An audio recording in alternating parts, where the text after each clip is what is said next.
me, rappers, they're all so tough until you hear their real name. Yeah, well, until you see them at a Puffy party, then they're not tough no more. I'm surprised that the rap game is still alive after, because the masculinity that the rappers are supposed to portray. What is it, what is it with all the man on man action that I'm learning about? I mean, like with the Puffy parties, like the last thing I ever thought that went on there was gay stuff. Not that gay stuff Yeah, was wrong. It's wonderful. I just did not think that's what Puffy was doing. Yeah, well, I didn't think it either. And even when my assistant said that stuff, I still was like joking it off. And it wasn't until later on that I heard other things from people that worked from him. You remember that back in the times of slavery, they had a thing called breaking the buck, where they would take, not to go in a bad place, but this is how I see what's happening, the parallels with what's happening, correlates what's happening in the business.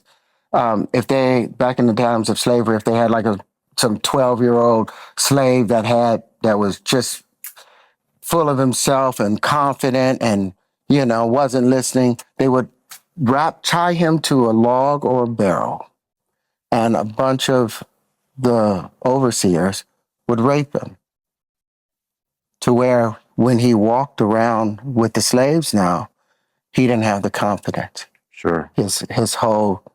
He was broken, and it was called breaking the buck. Wow.